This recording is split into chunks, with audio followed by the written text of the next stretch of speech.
Hey guys, Drutter here. It's June the 20th today, also known as the summer solstice here in the Northern Hemisphere. So as of today, I guess the days are becoming shorter and we're heading for winter. Unfortunately, my tomatoes are still not really worth showing, so I'm not going to bother showing my tomatoes. I will give you a little look at some of the other things I'm growing this year that are doing a bit better and I don't feel so embarrassed about. But first, I'm going to mention this chart from today. This is, let's have a look here, stretch it back a little further. This is sort of a gentle sort of slope that we've been moving down through the 28s over the past day or so. But here, this action here, that's all Ben Bernanke's speech. This is about an hour or so of volatility during Ben Bernanke's speech. But, you know, and we've moved a little bit now. We're just below $28. So I went out and bought some metal today. I bought about an hour ago, like right about here, just as it dipped below $28 US, and the price was about $32 Canadian per maple physical metal. So I scooped up some of those for my store and some for myself. And I don't know what's going to happen in the future, of course. I'm not predicting it to go back much further, although the stock market was off a little bit today. And, you know, Bernanke came out and he said no QE3, which is what he's said about, I don't know, 8, 9 times in the past few months. And every time he does, everything goes a little bit lower. So, and then it sort of creeps back up again. So we'll see what happens with that. But for now, no QE3. But then again, it's Bernanke. He can lie through his teeth and has in the past. So not really going to listen too much to what he says until he comes out and says, okay, QE3 is on. And at that point, everything's off to the races. Not in a good way, of course. QE is not a good thing. It just means that markets move. Now here's the, let's see, it's 5 hourly. Let's go to the daily chart. Here's that move from 38 down to 28 over the past few months. There's the 26 and change bottom that we have come off of now and made a few higher bottoms. 1, 2, 3, maybe 4 higher bottoms. You could draw a line there if you wanted, something like that. Which kind of indicates, I'll zoom in a bit here, kind of indicates if this trend line is going to continue that we're sort of at a bottom. It shouldn't go too much lower than that unless there's some news in the fundamentals that should push it lower. But as of for right now, I do expect silver to remain between the 28 and 29 range over the next week unless there's major news. But then again, we will see. I thought I would share this news clipping with you. I got this out of the Province newspaper a couple of days ago. That's Vancouver's major newspaper. Police seize gold hidden in man's car. This was written in Milan. Italian tax police have seized 50 kilograms of gold from an Italian businessman at the Swiss border. The gold, worth about $2.5 million, was found in a hidden compartment in his car on Thursday, police said on Monday. The man and his daughter, who was in the car, were both charged with smuggling. I guess because they didn't report that they had that money in the car.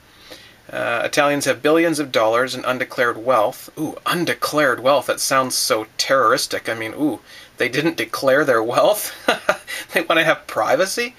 Nasty people. Stashed in Switzerland. Oh, stashed. That sounds very criminal as well. In Switzerland. Funds that Italy is trying to have the Swiss authorities tax retroactively. Well, of course. Many have also bought gold as a refuge from a worsening European debt crisis.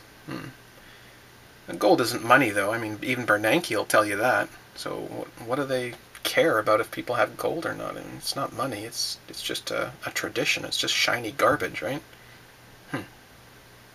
On the real 2012 DelegateCount.com website, it shows that the real delegate count of delegates who prefer a candidate, not talking about those bound to any candidates. Romney is 419, Paul 263, and Gingrich and Santorum with a few each as well. Ron Paul has a lot more support than this, and the momentum is definitely on his side, and I expect that Paul number to be higher than the Romney number quite soon. And the convention is going to be quite interesting. I'll put the link down below to this website if you haven't already seen it. universe is in us. Every atom in your body came from a star that exploded. Yep. You were all stardust. You were all stardust from a star that exploded. Look up at the night sky. We are part of it. The universe itself exists within us. If you're interested in more, the link is below. I was able to save my strawberry plants and some of my other plants from my last place. If you remember any of my garden videos from previous years, I had raised garden beds and a really nice backyard to work with, but I had to move, unfortunately, a few months ago under strenuous circumstances, but which I have yet to really talk about on this channel, but I will at some point. Anyhow, oh, that's not supposed to be in there, is it? It's a big dandelion or something.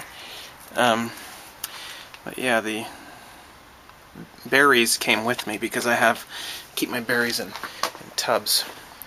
And I'll have blueberries again this year. And looks like my raspberries are actually starting to ripen. I didn't realize that before now, but that's good to see. I like berries a lot. They're easy to grow.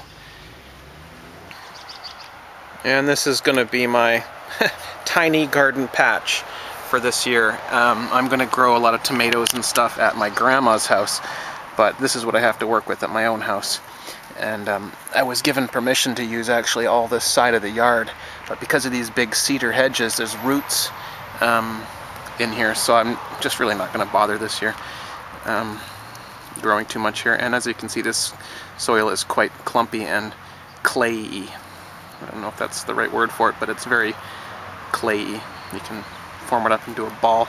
So I'll have to work some compost and some other things into the soil here. But I'll do some potatoes and some garlic and stuff like that in here. And then I'm just going to wait until I have a better garden to really get back into tomatoes. Although I'm going to do my heirloom seeds at Grandma's house and get my seeds back for next year that way, and hopefully a decent crop. We have been having a bit better weather this year. As you can see, there's a bit of blue sky here today, although it has been a fairly wet spring and early summer, but hopefully we're going to be getting more sun soon. Hey guys, I just wanted to show you this corn plant in this garden here, doing fairly well. It is now above 10 degrees Celsius at night, so things like corn and tomatoes can be planted. So there is some corn here in the ground, looking really good. Ooh, there's some more, and more, and more.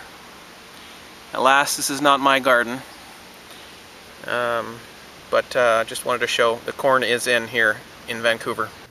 As many of you know, I operate a website where I sell silver. I don't sell my silver. I sell silver that's in a dealership in Vancouver. And what I do is I take it from the dealership and I bring it home and I package it up and I send it to you. I'm not selling you my silver. I thought I would point that out because I get criticized quite a bit for being so pro-silver and yet selling silver. Why would you sell silver if you love it so much? I'm not selling my silver. I'm selling somebody else's silver. You're paying me to do a little bit of work for you. And I've got lots of Canadian silver maples in stock, both the singles and lots of 10, which come with tracking and insurance. Anyhow, if you want, you can check out the link down below. What you won't find on the website is the Timberwolves. I have 2. The Sativas, actually those are on the website. I have 4. And these, the original 20 for 20s, I have 2. These and these are not on the website, but if you're interested in those, we can set something up via email. Go to my website and click on the Contact Me button and email me there. That's it. Hope you have a good day. Love you long time.